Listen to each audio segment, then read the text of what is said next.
E eu estou muito empolgado para compartilhar essa mensagem com vocês hoje. Eu estou sempre empolgado, para falar aqui, mas hoje eu estou muito empolgado porque, além de ser um encerramento dessa série, eu quero falar sobre uma ideia que para mim é muito especial, tem a ver com isso que está aqui, com essa cruz bem grande que a gente colocou aqui hoje para me ajudar. Mas uma das ideias da bandeira é marcar território, certo? Quando uma guerra é vencida, quando uma nação conquista outra nação, uma das primeiras coisas que ela faz é o quê? Fincar a sua bandeira ali, não é verdade? Dizendo, esse território agora tem um novo dono, esse território agora pertence à nação tal, ou ao reino tal, ou ao império tal. Sempre foi assim ao longo da história. E na verdade até hoje, até os dias de hoje, a bandeira serve para isso, para mostrar de quem é a propriedade daquele bem ou daquele lugar.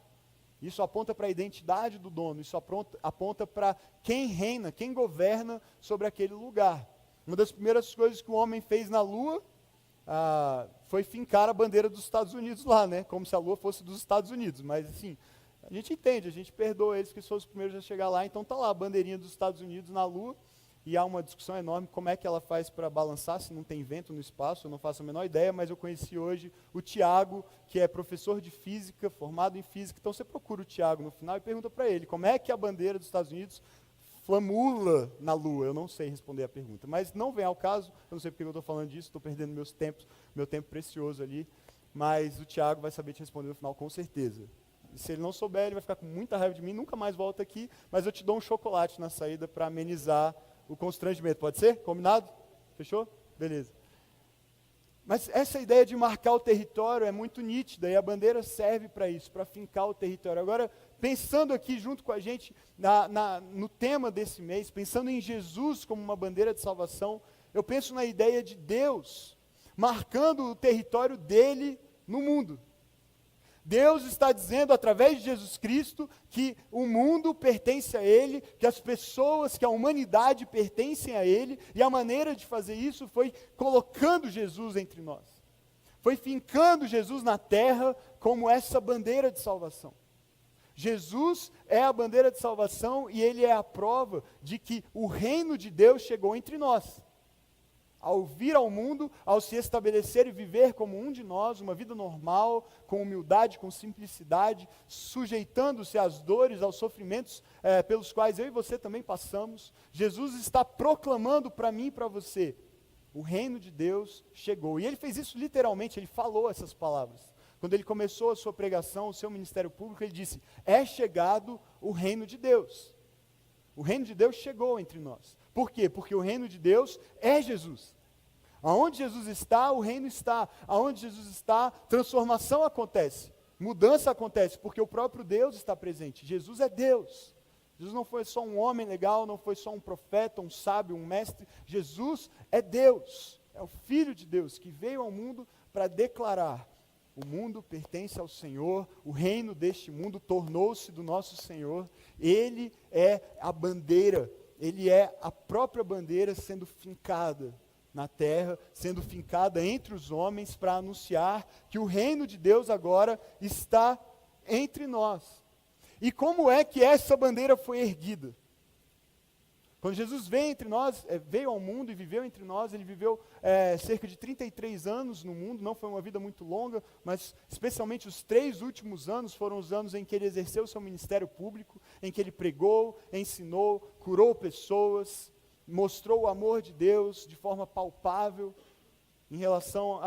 nas relações que ele estabeleceu, na forma como ele tocou pessoas, na forma como ele amou e serviu, de forma muito revolucionária até para o seu tempo. Ninguém entendia, os fariseus não entendiam, os mestres da lei, mesmo os religiosos, não entendiam o tipo de amor que Jesus expressava, o tipo de vida que ele vivia, de renúncia, de contato com aqueles que eram considerados marginalizados, excluídos, rejeitados, pecadores, não merecedores do amor de Deus, como se outros fossem.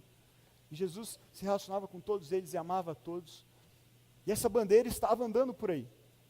E ela andou, e andou, e andou, e passou por vários lugares, e passou por muitas pessoas, mas um dia, essa bandeira foi levantada, essa bandeira foi erguida, e o mastro que foi usado para erguê-la, foi parecido com esse.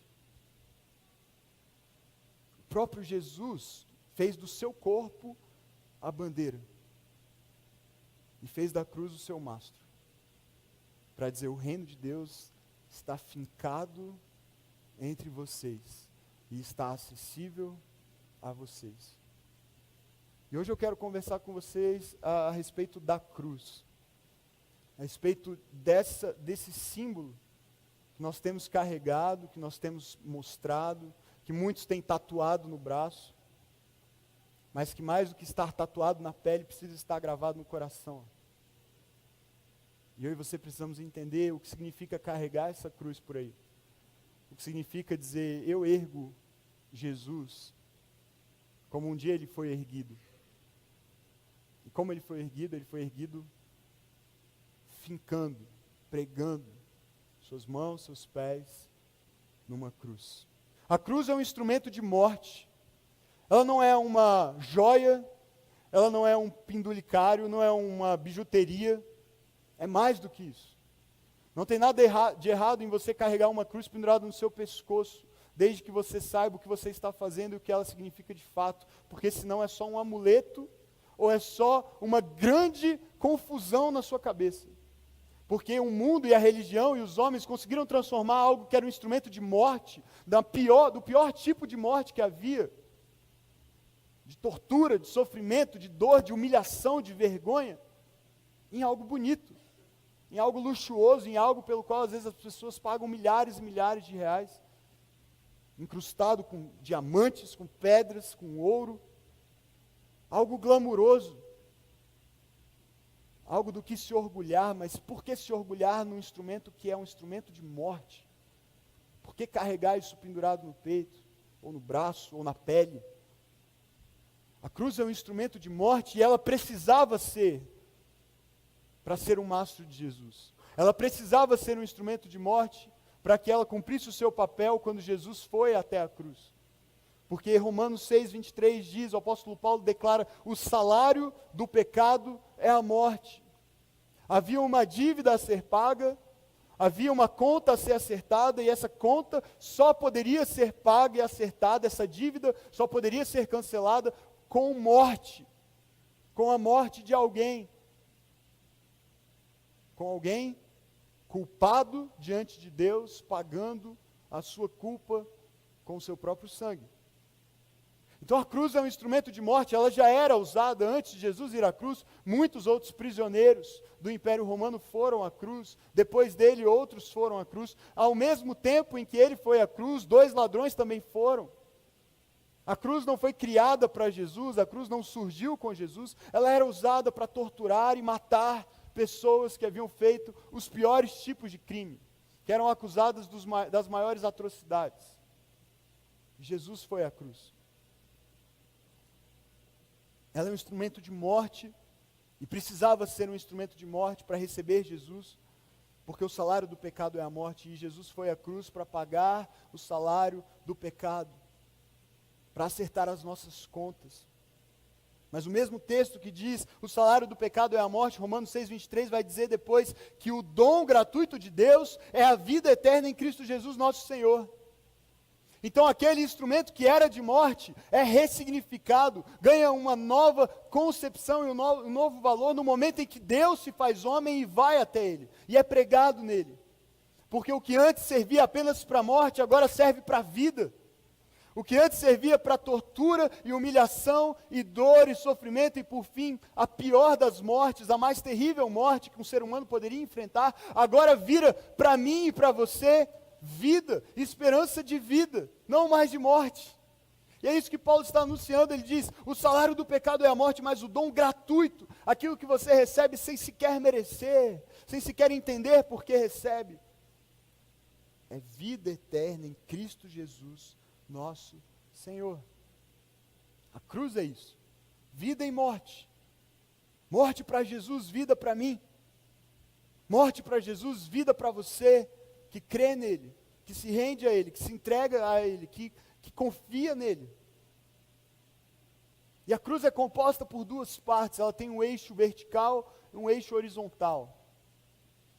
Muitas vezes eu me pergunto por que Jesus foi à cruz, por que ele precisou pagar esse preço, por que alguém precisava morrer. E veja, esse eixo vertical aponta para Deus, aponta para a santidade de Deus, aponta para a grandeza de Deus, aponta para a perfeição de Deus. E o eixo horizontal aponta para a dimensão do seu amor, que é capaz de alcançar qualquer pessoa, por mais longe que esteja. Ele alcança, ele toca, ele inclui, ele chama para perto. Mas há uma interseção aqui. Há o cruzamento entre a santidade de um Deus perfeito, de um Deus puro, que não pode coexistir com o pecado, porque o pecado é justamente a transgressão dessa pureza, dessa santidade. É uma agressão, é uma rebelião contra essa santidade de Deus. E há uma interseção entre essa santidade e esse amor. E o nome dessa interseção é justiça. Quando a santidade de um Deus perfeito cruza com o amor de um pai que quer trazer para perto os seus filhos que se rebelaram contra ele, se afastaram dele, o que nós temos no meio do caminho é a sua justiça. E a sua justiça nos levaria a nós sermos colocados nesse eixo. Nós sermos colocados nessa interseção, nesse cruzamento. E o que Deus faz? Substitui. Ele substitui o injusto pelo justo. Ele troca de lugar o pecador por aquele único que não tinha sobre si nenhum tipo de pecado. Veja, Jesus é o cumprimento da justiça de Deus. Quem está no cruzamento entre a santidade de Deus e o amor de Deus é aquele que se fez injusto no lugar do injusto, para que eu e você pudéssemos nos tornar justos. Ele era o único justo, ele era o único sem pecado, ele era o único que não merecia estar lá. Mas Deus o coloca lá para que eu e você não precisássemos ir para lá. Para que a sua justiça fosse cumprida, para que a dívida fosse paga em relação à sua grande santidade, e para que o seu amor pudesse incluir a mim e a você que estávamos fora, por causa dos nossos pecados. E a sua justiça é cumprida em Jesus. O apóstolo Paulo também diz em 2 Coríntios 5:21, Deus tornou o pecado por nós, aquele que não tinha pecado, para que nele nos tornássemos justiça de Deus. Deus pega aquele que não tinha pecado e faz dele pecado, e coloca esse pecado no lugar que lhe é devido, no lugar de pena, de cumprimento de sentença, de punição, por causa da sua justiça. E ele torna aquele que não tinha pecado em pecado, para que eu e você pudéssemos ser vistos aos olhos dele como justos. Essa é a justiça de Deus. É uma justiça envolvida ao mesmo tempo por santidade e por amor. E a sua santidade não poderia deixar o pecado impune, mas o seu amor faz com que ele não cumpra a sentença em mim e em você, os verdadeiros culpados, mas cumpra no seu próprio Filho, que nos substitui, que toma o nosso lugar. Esse é o sentido de Jesus ir à cruz.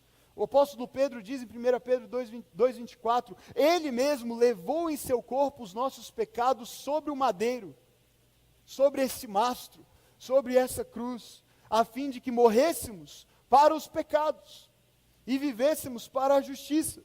Por suas feridas vocês foram curados. Não é incrível isso? Não merece um glória a Deus, um aleluia. A gente não costuma fazer muito isso aqui. Se você é visitante, isso é meio esquisito talvez para você, mas isso é quando a gente não consegue se conter de alegria. É quando a gente não consegue se conter de emoção, porque o amor de Deus nos invadiu, então a gente louva. Onde a gente estiver, a gente fala com Ele, a gente canta para Ele, a gente exalta o nome dEle, porque é demais para ficar contido aqui dentro. Quando eu penso nisso, eu penso que as feridas de Jesus são a razão de eu ser curado, que a morte dele é a razão de eu ter vida, e não só essa vida que todo mundo tem. Você não precisa crer em Jesus para estar vivo, você está vivo aí. Todo mundo que você conhece, ou está vivo ou já esteve, em algum momento, crendo ou não em Jesus. Mas a grande questão é que ele não dá uma vida comum, ele não dá uma vida qualquer, mas ele disse, eu vim para que vocês tenham vida e a tenham plenamente, e a tenham em abundância, e essa vida abundante não acaba aqui, mas dura para sempre. E isso só é possível por causa disso aqui. Porque ele foi à cruz cumprir a justiça de Deus no seu corpo. Ele diz, ele levou sobre o seu corpo. Foi uma coisa meramente espiritual, oh Deus, eu estou aqui diante do Senhor para levar sobre mim os pecados. Não, ele levou esses pregos, não esses que estão aqui, mas pregos de verdade, perfuraram suas mãos, perfuraram os seus pés, enfiaram uma lança no lado dele. E ele sangrou de verdade, e ele chorou, e ele sentiu dor. E antes de ir à cruz, ele foi alvo da humilhação, do escárnio, porque tiraram suas roupas, sortearam para ver quem ia ficar com elas. E aí colocaram sobre ele um manto vermelho e uma coroa de espinhos enfiando na sua cabeça, para humilhá-lo, porque diziam, você não é o rei dos judeus? Está aqui sua coroa, está aqui o seu manto. Você não é ninguém, você não é nada, e agora você tem o Deus, o Criador de todo o universo, o Rei dos Reis, aquele que tinha todo o poder nas mãos para simplesmente, com um sopro, destruir aquelas pessoas, acabar com aquela cena, acabar com aquela humilhação e aquele sofrimento, se sujeitando calado a tudo isso, para cumprir no seu corpo aquilo que o meu corpo e o seu deveriam receber. Essa é a cruz. Foi isso que Jesus fez. Isso é Jesus na cruz, levando sobre si o seu corpo, no seu corpo, os nossos pecados, à cruz, ao madeiro, a fim de que morrêssemos para os pecados e vivêssemos para a justiça. Sabe, essa ideia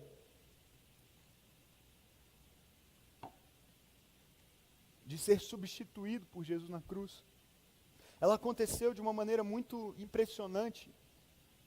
Nos momentos que antecederam Jesus, a ida de Jesus à cruz, o seu julgamento, acontece uma cena que às vezes passa um pouco batida por nós, quando a gente está lendo a Bíblia, lendo os Evangelhos, a gente nem percebe muito esse personagem que surge lá, porque fala-se pouco dele na Bíblia, nos Evangelhos, a gente não sabe muito a respeito da sua história, e a gente não sabe absolutamente nada do que acontece com ele depois daquele momento. Um personagem chamado Barrabás. É interessante porque Jesus é levado a Pilatos, que era o governador romano da região, porque os judeus não podiam condenar alguém à pena de morte. Então eles querem que Pilatos condene Jesus à crucificação. E eles levam Jesus, e Jesus está diante de Pilatos e diante da multidão, diante dos líderes judeus. E havia uma tradição naquele tempo entre os judeus de libertar um prisioneiro na festa da Páscoa. E era justamente a data, a Páscoa. E Pilatos, num primeiro momento, conversando com Jesus, ou tentando conversar, porque Jesus não deu muita bola para ele, ele tenta achar uma razão para soltar Jesus. Ele não viu nenhum crime em Jesus, nenhuma culpa em Jesus que merecesse a morte na cruz. E então ele tenta achar uma solução e ele pensa, bom, eu tenho um jeito bem simples de eu resolver isso aqui. Eu vou colocar Jesus diante de alguém que com certeza eles não querem ver solto. Porque quem era Barrabás? Barrabás, o pouco que a gente sabe dele, ele é descrito no Evangelho como um ladrão, como um assassino e como alguém que liderou uma rebelião. Você quer um cara desse solto na sua cidade ou não? Eu não quero. E ele estava preso e ele chega, Jesus de um lado, Barrabás do outro, Pilatos no meio. E Pilatos, sentindo-se o dono da situação, a autoridade na situação, como se a vida e o destino do próprio Deus estivesse nas mãos dele, ele apresenta os seus prisioneiros diante da população, diante das pessoas. Quem vocês querem que eu solte? Vocês querem que eu solte Barrabás ou Jesus? Pensa na loucura do que está acontecendo nesse momento. Pensa na insanidade de você colocar de um lado um bandido, um criminoso, um ladrão, um assassino, um rebelde, e você dar às pessoas a oportunidade de escolher. Não faz sentido. Isso é loucura. Isso é errado. É de Deus que a gente está falando. O que Jesus fez para estar nessa posição? O que Ele fez a não ser curar pessoas, amar pessoas, servir pessoas? E agora Ele está diante de Barrabás. E o grito das pessoas é: solte Barrabás. Solte Barrabás. Os guardas vêm e eles tiram as correntes de Barrabás e ele sai livre. Parece que ele não tem nenhuma consciência do que está acontecendo, porque não há registro de que ele se volta para Jesus, de que ele percebe a dimensão do que custou a sua liberdade, de quem vai à cruz no lugar dele.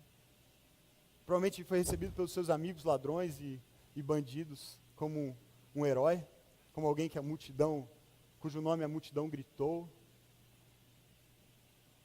Barrabás está solto, enquanto Jesus está caminhando em direção à cruz.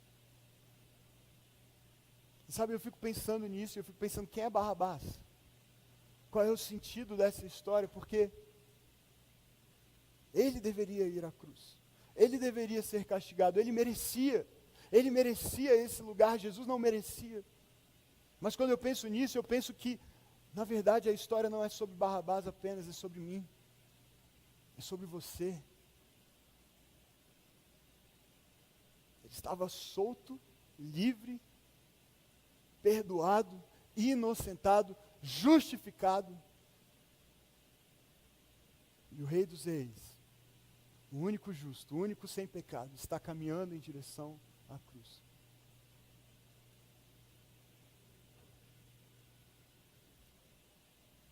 Eu penso nisso e eu penso que eu tenho 3 possibilidades de enxergar isso. Eu posso fazer o que Barrabás fez, ou o que provavelmente ele fez. Até onde se sabe, ele saiu daquele lugar, deu as costas para Jesus, nunca mais deu notícia. Não quis saber de cruz, não quis saber quem era aquele homem, não se importou. Provavelmente ele imaginou que quem o libertou foi a multidão, que as pessoas o amavam, que as pessoas o queriam. Não! Quem libertou Barrabás foi Deus, porque foi Deus que disse, para soltar Barrabás, eu vou levar meu filho à cruz. Para libertar Barrabás, eu vou crucificar o meu próprio filho. Para que ele seja livre, eu vou condenar aquele que merecia liberdade, e merecia glória, e merecia honra, a maior humilhação da história. Quem libertou Barrabás não foi o grito da multidão, foi o amor de um pai que conseguiu olhar para alguém que não tinha valor nenhum e dar valor e dizer, eu quero você livre.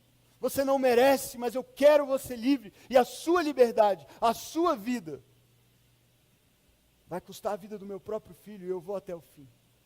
Eu vou pagar por você, por Barrabás. Só que a escolha dele foi virar as costas. Até onde se sabe, ele nunca percebeu isso, ele nunca entendeu isso, ele nunca abriu o coração dele para esse amor.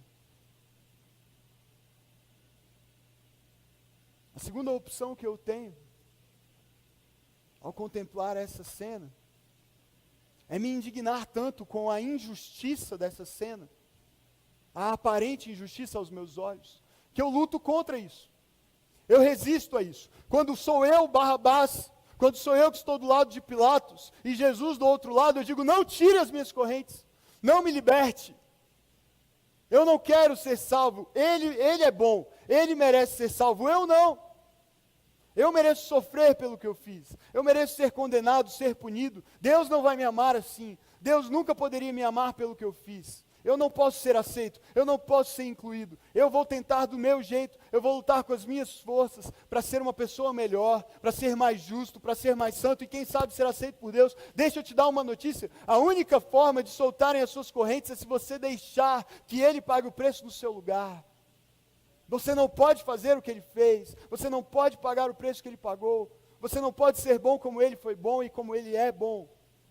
Você vai errar, você vai pecar, você vai falhar em algum momento. E isso vai te levar de novo à posição de ser condenado, à posição de ser punido, castigado, separado do Pai que te ama, mas que é santo. E que porque é santo e é amor, precisa ser justo. Precisa que o preço seja pago. Você não vai conseguir. Desista de tentar com as suas forças ser bom o bastante para ser aceito por Deus. Desista de tentar com as suas forças ser bom o bastante para viver a vida que você sonhou. Você não consegue, eu não consigo. Só há um caminho, que é a terceira alternativa, é a única opção que nós temos. É olhar para essa cena e se colocar no lugar de Barrabás, ao lado de Jesus, ao lado de Pilatos, e dizer: Senhor, essa graça é grande demais, esse amor é grande demais, eu não entendo isso. Eu não consigo nem imaginar isso. Por quê? Por que fazer isso por mim?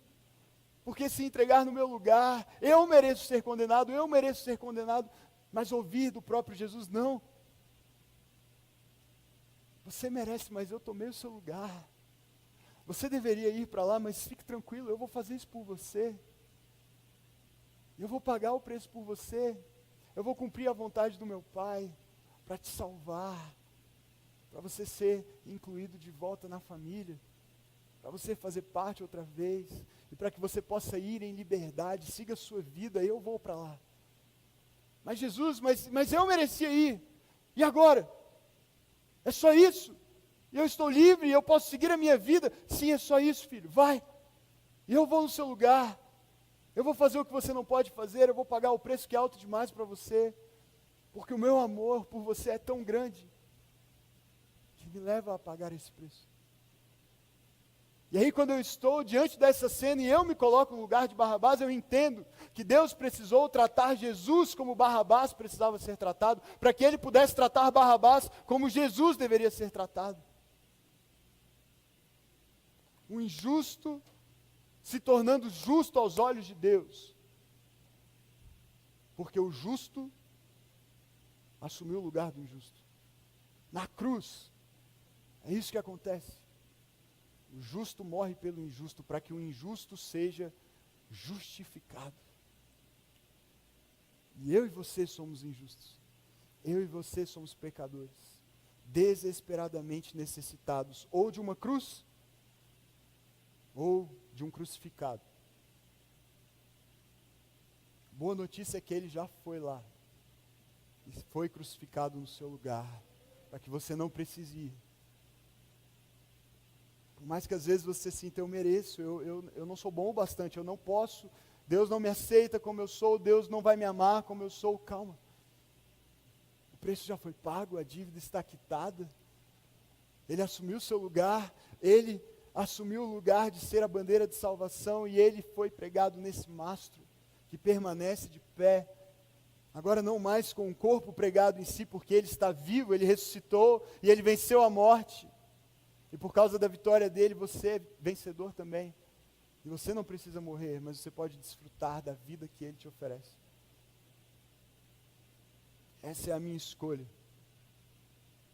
Eu não quero dar as costas para a cruz, e seguir a minha vida como se ela fosse obra do acaso, como se isso não fosse importante. Também não quero lutar contra ela, por saber que eu mereço o lugar dele, e tentar fazer as coisas do meu jeito, e lutar com a minha força, para ser bom o bastante, para vencer na vida do meu jeito. Eu quero simplesmente me prostrar diante dela, e adorar aquele que tomou o meu lugar, e amá-lo de todo o meu coração, e ser eternamente grato, porque Ele fez o que eu jamais poderia fazer. Todo o Evangelho, tudo o que Jesus fez, toda a história de um Deus que cria, restaura, redime, salva o ser humano, pode ser resumida num simples verso das Escrituras. Que Deus tanto amou o mundo, que deu o seu único filho, filho unigênito, único realmente gerado diretamente dele, para que todo aquele que nele crer, depositar a sua fé, a sua confiança, não morra, não pereça, mas tenha vida e vida eterna. Essa é a bandeira, essa é a mensagem. Essa é a cruz que eu quero carregar, não para ser pregado nela, mas para anunciá-la, para mostrá-la, para dizer que por causa dela há esperança para qualquer pessoa. Porque eu sou o Barrabás, você é Barrabás, todos não merecedores, mas aquele que não merecia o castigo assumiu o nosso lugar para que eu e você não fôssemos castigados.